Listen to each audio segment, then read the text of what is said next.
There is a lot that we see as news reporters. There are lots of death. It's people's homes that have turned into debris. I saw reporters fearing to come to work. The threats, the torture. I've seen reporters losing expensive equipment. There are so many people out there who are ready to curtail the truth, who are ready to ensure that whatever is transpiring is not known, and they can't do anything.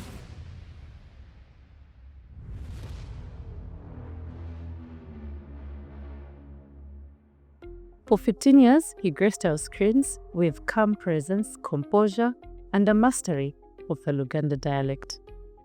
He showed us that you can do stories with a lot of composure and resilience. Frank Walusimbi is our guest today, and join me in your coming hymn. Thank you, Laura. Happy to be with you on Ukweli. It's my pleasure.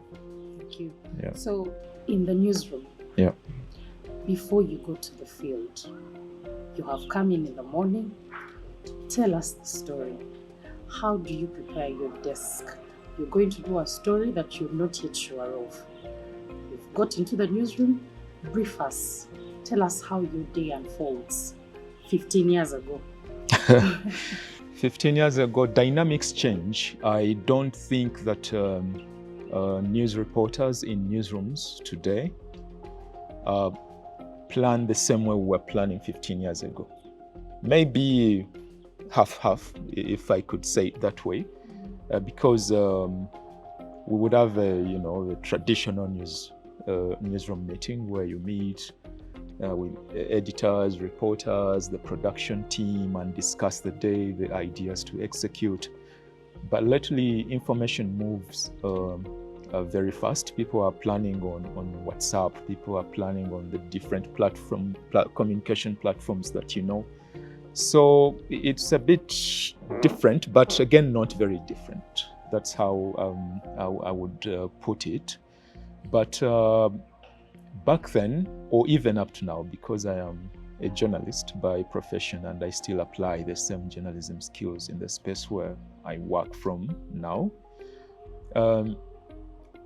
I like to always go about my day, about my work, about everything in my life as a journalist. So wherever I go, I am looking out for possible stories, the things that I am passionate about. So by the time I arrive in the newsroom in the morning, I already have an idea. Maybe it's a community issue somewhere. It could be a government facility that's not operating or that is exceptional, depends. So each time I would arrive to the newsroom, I had a story idea. And immediately I would present it to the editor, tell him, look, this is what I think we can do today. How can we go about it? The editors I worked with were really exceptional people. They had a nose, they had the eye for the news. So they had a lot of ideas. And then there were these colleagues who were exceptional in a way. So I would also consult with them. This is the idea I have. There is a community issue in village A, village this. So what are your thoughts? How can we go about it? That is one part, the news idea or news tips. Preparation. But then there are those other ideas or tips that I follow up. Could be political, could be anything in the sphere of life. We would do progress stories. A political event happened the other day. There's a lot of debate around it. So yesterday, this is what we did. Today, how else can we handle? Which angle can you take? Yeah, a different angle. So that's how the day starts in the newsroom, or that's how it started. But every day comes uniquely. It's different. When you have a successful day, news day, that is gone. Tomorrow is different. You have to think afresh. You have to plan afresh and ensure it is even much better than yesterday. In reference to the to what you have just mentioned right now, what is that one pivotal story or event that you took part in or did a story about and it changed your life in the newsroom? Each story that I did and each story that I do is different in its way. There is a way it impacts on me and impacts on the people. There's quite a number that I remember, stories that impacted on me. One or two I could cite the Inside Somalia series.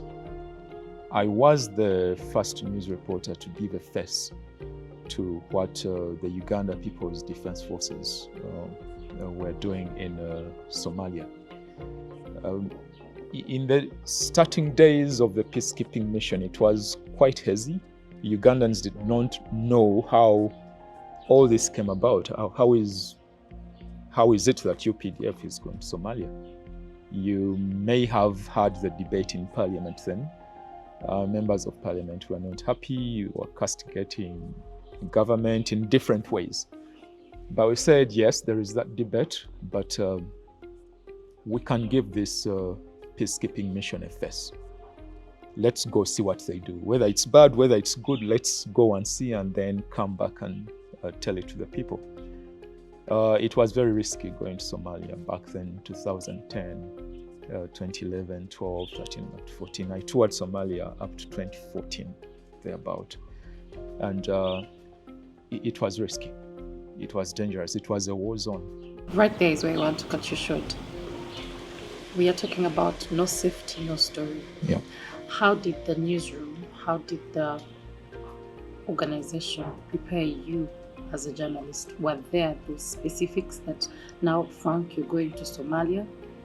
Expectations? What were the plans to have you go out there in a war zone? Because most definitely there was no face to this thing and you were looking for the face to the story. How did you prepare for this, and how did the newsroom prepare you for this? And the team, of course, you might have gone with. The newsroom would prepare you to come back with the best stories. Take this angle. They are not soldiers, they are not trained in that. So when it came to the safety part of it, I then had to consult with the UPDF. We had a very resourceful person back then. I don't know which rank he is now, Commander Bahok Barije. He was very resourceful. He took me through the safety precautions. He told me about the peacekeeping mission in detail and what to expect, the risks around it and all that. So that was, the safety part was done by the UPDF. Then in the newsroom, we discuss our usual things. Yeah, ensure don't miss the action. Exactly. But we say it lightly while planning, but when you come to think about it deeply, if you're not well prepared for such a newsroom task, it can turn out to be ugly. Anyway, you're excited, you're going to do the story, but you need to think about it deeply. The safety precautions you're told, you have to take them seriously. If they say do not cross that line, don't. I got opportunity to cover that peacekeeping mission from so many areas. I met so many people, locals, the servicemen and women, so many people, including at the front line itself. I remember those who know Somalia who have been there. K4 is right in the center of Mogadishu. There was about 2 front lines in that particular area, and the fighting was so intense. And each time I held my camera, I remembered the safety precautions. Don't raise your head so high. You're exposing yourself to bullets and all that. But it's exciting, yet an experience that comes with that brings you fear when you're right there at the front line or within the war zone generally. Paint the picture for the journalist. right now? You're back, you're safe. How is your mental state? It cannot be the same. It cannot be the same. There is a lot that we see as news reporters. Just that sometimes you're able to lift yourself up and try to erase certain memories that you may have come back with. I am talking lightly here, but there were lots of deaths. Moving along streets, entering compounds, and you're finding dead bodies lying all over, blood. Houses people's homes that had turned into debris, people forcibly displaced. And it is in Somalia, in fact, where I first had an experience with forcibly displaced people. We use refugees, but they were forcibly displaced. But they were not refugees, but internally displaced. However, many Somalis left their country, though they became refugees elsewhere. Even in Uganda, we have so many of them living here, in Kenya. So that experience doesn't leave you the same. You start to think about these people, the children, finding 5 children killed at once. There were people who were hacked to death by militia groups and all that. So you get to see a lot of things, and they impact on your mental health. Well, there was no counseling session for me. That is where I was going. However, NMG had that arrangement that if you felt you needed counseling services, there was a provision, but I thought maybe I should just lift myself up because a lot more is coming. And I just have to learn how to prepare for this. And indeed, take us through, how did you lift yourself up? What were the things that kept you going, that encouraged you to still get up and go to work with all these images in your mind, with all the flashbacks? Were you able to sleep at night the day you returned home? How was that like? Before going to Somalia, we had had experience with the riots in Kampala. Yeah, a lot had happened here. If you remember the Kayunga riots of 2009, that was bad, and that should never happen again. It should never happen again. I covered the riots in Kampala metropolitan, because they were in so many places, but I was so much in Kampala metropolitan. And we saw people being killed, and it was disturbing. There is one particular boy whose name I'll never forget. That boy, his name is he was called Francis Chimbo. Francis Chimbo might have been 14 years of age. It might have been 14 years, yeah. He had come to help his mother attend to the shop. They had a grocery shop in Busega. A lot has changed, but there is that bigger market down there. Then up there were stores. So that boy had come to help the mother. It was about 14 years. And when they had the shooting, security forces were pursuing the rioters. So when they had the shooting, the boy offered to carry their merchandise back into the closed space so that they lock up and leave and go home with the mother. In the process of relocating the merchandise, he was shot in the head. We were just a few meters away, seeing what was happening in front there. Maybe 400 meters or 300 thereabout, and there's a lot of commotion, shooting, and he was shot and he died on the spot. When we arrived with the cameras, of course, you just don't walk into that space. Bullets are flying left and right, so we had to be very cautious about it. And he was dead. I'll never forget that boy. That scene disturbs me up to today, and it took me time to recover from it. Of course, many other people died around Bulange.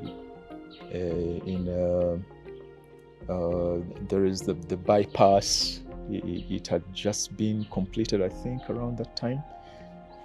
People were lying dead. So those things you can imagine. But what do you do? Tomorrow you have to do the same story. Do you sit home and cry all day? No, you don't. We break down. You break down, but not in the face of the people you went to report about or during meetings and what have you. We are human as well. So it disturbs, but I got to read how other reporters deal with it, of course, the counseling part of it, and some were saying, well, it works. Others 50-50. I was like, no, I won't attend that. Let me just pray, encourage myself, because it's the same story I'll come across tomorrow or the other day. So by the time I went to Somalia, I had seen the riots, and now the difference there, it's a war zone. You don't know what's going to happen in time. Any kind of weapon can be used in a space like that. So you encourage yourself. You move on. Incidents happen. Pick yourself up. Get the camera. Go to the field. And the difference, I don't know how it is today, but back then we were a one-man's team. You carrying the camera, you have the kit, you filming yourself at some point. I remember in the war zone, I would show soldiers how to use a camera. The Burundians, the Ugandans. I would tell the guy, when I do this, just press and then record me doing a PT. So yeah, that's how it was. You're alone and you're experiencing all this alone. So I don't know how counseling is lately, how it is done, or whether journalists are benefiting from it or not. But for me, I had made a resolution, pick myself up, move on. Do you think media houses should adopt having like a safety zone office or safety zone space? Yes. For journalists? Yes, no doubt. Because the way I cushion myself from the fear is not the same way the other person will do it. Also, we experience things differently. Yeah. I saw news reporters fearing to come to work because of what happened the previous day. The threats, the torture, the beatings. Speaking of the torture and beatings, the recent by-election in Kawempe, the journalists were brutally battered and their media houses called them back. Do you think the calling back is enough? What should the media houses do in a bid to protect their journalists?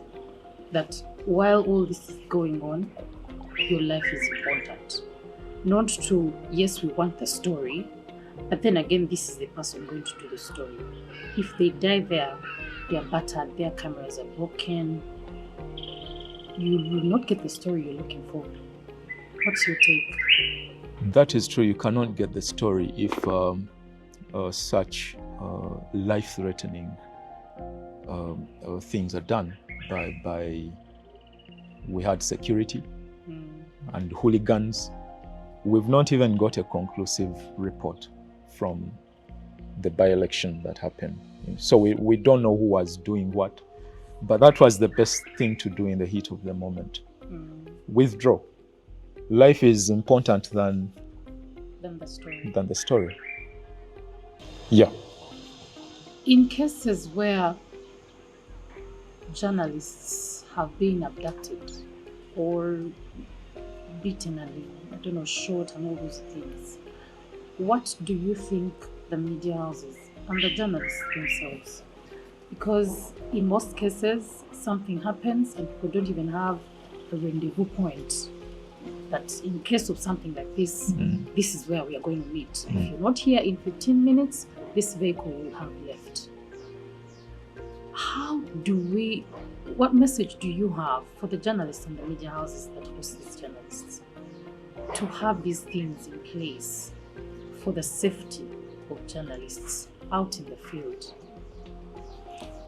You know, that has been a very concerning issue. The time that I was in active journalism, from my days as a freelance writer at the Daily Monitor, then Trend TV, this issue has been coming up. Do you know why such things happen and we are not able to raise our voice as the people in this journalism space? I get the sense that we are not one. We are not one. If, for example, the police, it has been reported by the Uganda Human Rights Commission and other human rights agencies that they are number one in violating press freedom.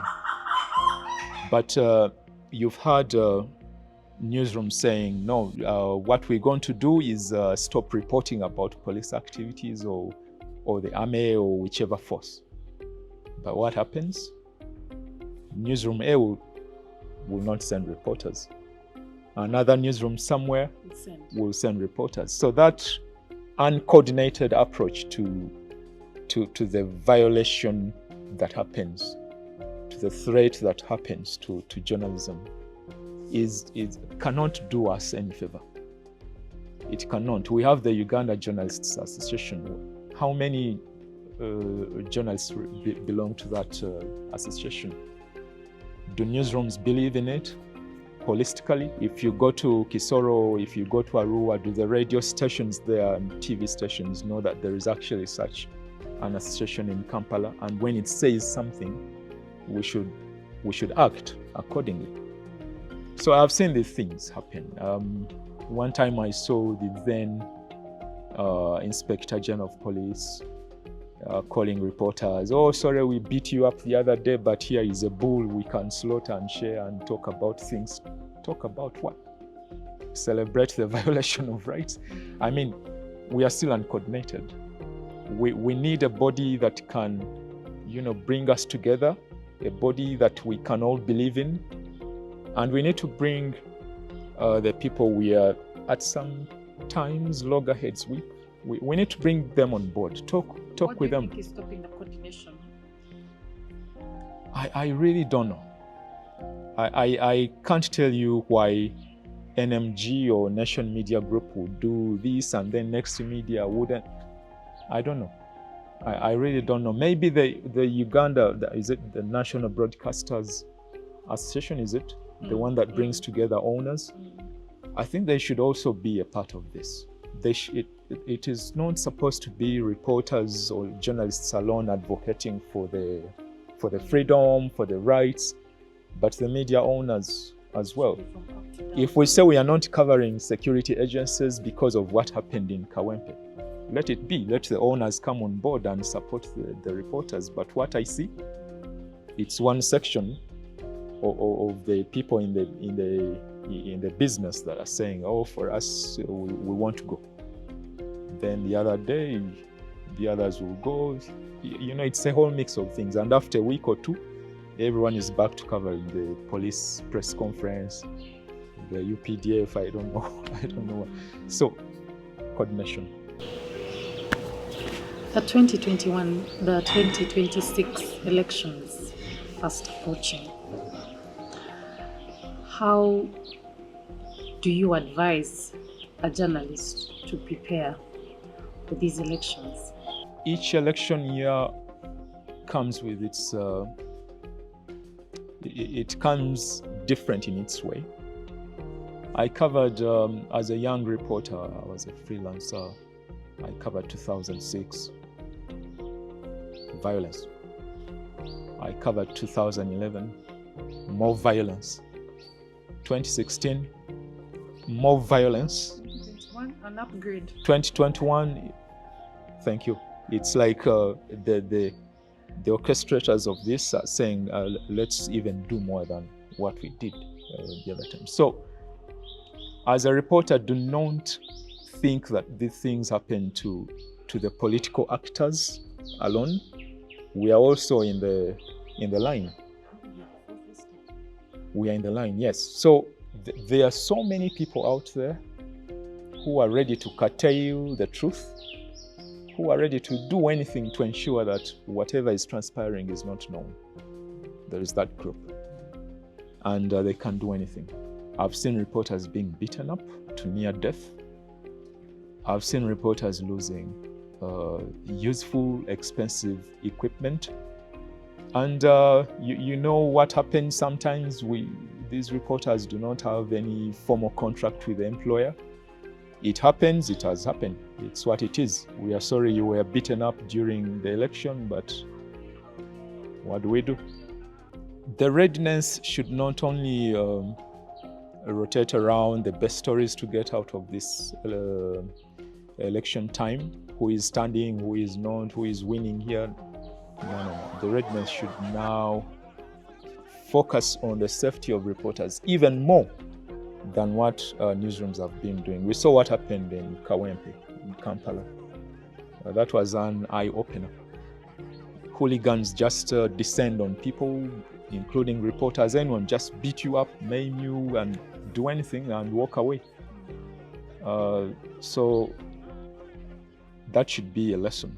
I hope the media owners got something to learn from that. The news reporters themselves. And in your judgment, if you think the situation is not good here, anything can happen, withdraw. Just leave that polling station of activity.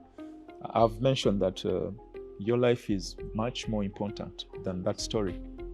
That story is going to happen in 1 hour. Everything will become back to normal, and other people will move on. But you'll have a broken leg, broken arm, or injuries, lost equipment. Use also your judgment when you're on the ground. So, Frank, you were one of the first Uganda journalists at NTV. Yep. Am I right? How was that space like? And also, how do you advise, because now the young ones, when you get a bulletin and you get in there, the cloud comes and they feel like they've arrived. How did you handle those pressures and the attention and the praises? And of course, I'm sure there are those who are not really praising. You're like, he's a normal guy. Yep. How did you wade through that, and what advice do you give to this one who has just come and they feel like they're there, they've made it? That question will take me back to my days in school. I mean, I was very passionate about journalism. It was number one on my wish list. Number 2, number 3, number 4, there was lawyer. But the first 3 was journalism. I see how lawyers operate, and I reported from court for quite some time. And yeah, it's good, but I think the journalism superseded the others, yes. So I focused on the subjects that would, in future, help me turn into a good journalist. Literature in English, literature in Uganda, history, the arts, as we know them. So when I went to university to do my bachelor's, that is UCU, Uganda Christian University, we had good trainers there. I agree. Yes, Ben Bella, he is a seasoned journalist. Epaja Ijuru, a seasoned journalist, and he had reported for the BBC. The late Koku Obomba, quite a number of them. And in public relations, we had Jen Gitau. I think she went back to Kenya. So it was a team of experienced trainers. And they always told us that you starting to become journalists, you starting to become PR experts, there is a lot of fame that comes with this kind of work. But when you go out there in the field, it's not the fame. Focus on the quality work. Focus on changing the industry. Because when we were studying then, 2001, 2004, when I did my first degree, the news space was really not exciting. We had two major TV stations that had news bulletins, I think WBS and UBC. Yeah, done lightly, very traditional, nothing exciting. Young people were not watching news. And for me, I had already seen a gap. Anyway, I started as a writer I had worked as a radio presenter briefly as I started, but then I left that presenting job, Radio Uganda Green Channel, and focused on my studies at UCU. So in my third year, the last semester, I began contributing to the Sunday Vision magazine. Young writer, freelancer, Sunday magazine, then Daily Monitor. As I was contributing to the Daily Monitor, NTV started in Uganda. Of course, it's the same company. I applied and got the two jobs actually, as writer and news anchor. Somehow things changed. Now the title writer was turned into reporter. So I was reporter, news anchor. And the style of presentation that we came with, 2006, December, was way different from what was available then in the market. We pressed so many buttons, the young people, the old, the middle age, so many, including children as young as 10, they started watching news. Seeing a young guy who is more or less like them, speaking Uganda, in a very conversational way. I think they liked it. And I didn't know the amount of fame it was going to bring me, but down the road, it became something big. Our names became bigger than us. Yeah, but the thing with fame, if you focus on fame, you get lost. I've seen young reporters in newsrooms losing it. They start nice. After 1 or 2 years, they have some following on social media, a few tens of thousands followers. They get excited. They think they've arrived, but it's not that. To arrive, it means you must have done something people celebrate, something that is turning around things in a positive way. And I think that's what NTV did. So many people were always excited to see us, but I remained the same person. I was never bothered by fame, even up to now. I would sit in the taxi comfortably. I would go to the market comfortably and go about my shopping without getting bothered that people actually know me. I find it easy that way. Even now, I don't want to think about myself as a celebrated journalist. I'm just Frank, the guy who was on your TV doing journalism, and I am now into communications or public relations space somewhere else. That's what it is. Life shouldn't be made difficult because what do the others think about me? So managing fame, I think there should be a whole session, or newsrooms should start to organize such sessions to guide young people, because I see people who have come into the news space known to serve the audience. They're not aiming to create, a difference. They're not aiming to do quality journalism, but it's about looking for fame. How can I do this so that I am the topic on social media? people want to know, people want knowledge. Our role is to educate, inform, entertain. Leave the entertainment to the production team. Focus on the information and education part of it.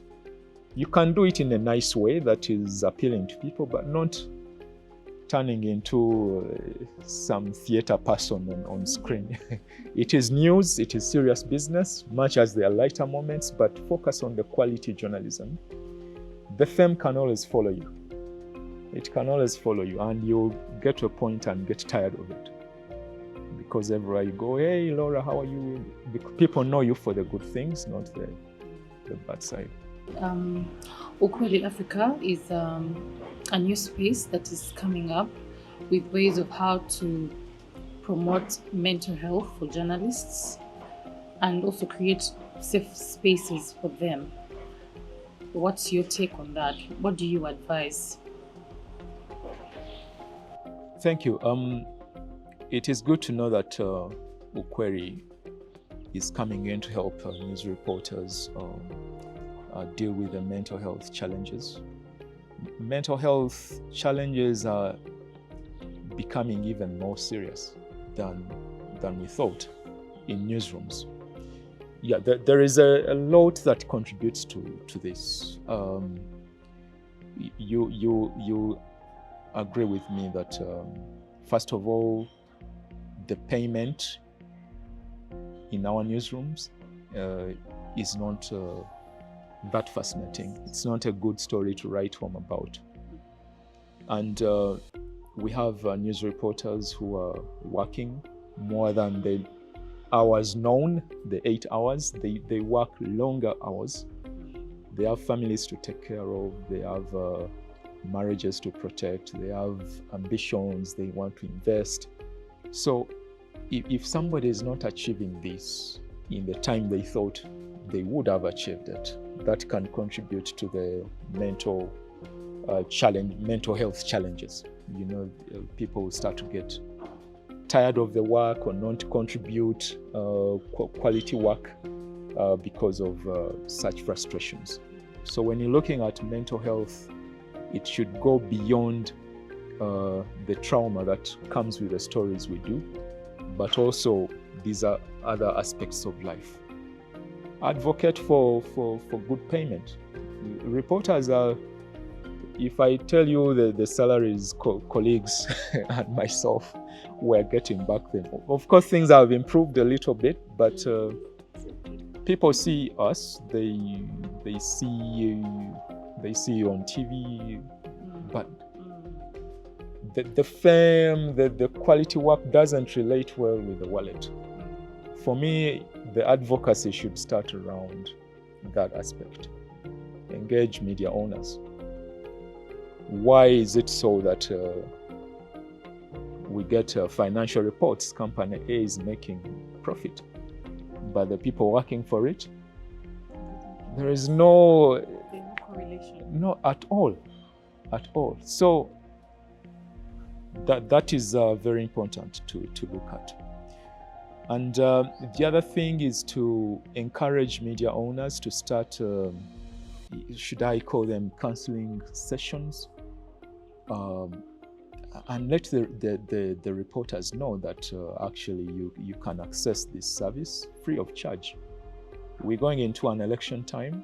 It's going to be tense. It's always tense for reporters, for editors, for media owners themselves, because as we are working, the Uganda Communications Commission is also looking at us very keenly to find out who is, breaking breaking the rules. So everyone is on tenterhooks, and the reporters are in the line of things. It can be violence, anything. So these sessions are important. They are very important, and reporters should access them free of charge. And companies that give health insurance, let them ensure that this counseling aspect can also be accessed in these major hospitals, like any other service. That way there's going to be progress. That way. Otherwise, reporters busy people on camera, they are writing, they are taking photos. But many of them, the mental health is not in shape. And mental health, you cannot look at someone and say, oh, this guy now has a mental. Doesn't have a tangible feel. Yeah, somebody may go home after work and they are breaking down every single day. They are thinking about the things they thought they should have achieved after working 5 years for you, but they haven't. Employers tend to look at reporters as just guys, young people who are there in the newsrooms, but things change. When I joined NMG, I had no family, but here we are. If you look at me the same way you looked at me 15 years ago, there is a problem. So that's my take regarding that. But otherwise, I want to encourage Ukweli to take this on. Mental health in newsrooms are very, very, very serious. We need to attend to this. Safe spaces. If you're sending me to do a story, do I have the gadgets that I need, the protective gear? During these riots or demonstrations, people are throwing objects. Is my head protected? During run-ins, security, civilians, there's beatings that happen. Do I have a protective jacket? Such things. So welcome, Ukweli, and I wish you all the best. And we hope that news reporters in Uganda and beyond will benefit from your services. Well, you heard it from Frank, and we have had a very insightful conversation. Hoping that you got something from this conversation and you're willing to push this on and on. Because remember, no safety, no story. Your life is better than that story. Thank you for joining us today. My name is Laura Nalugwa, and see you next time.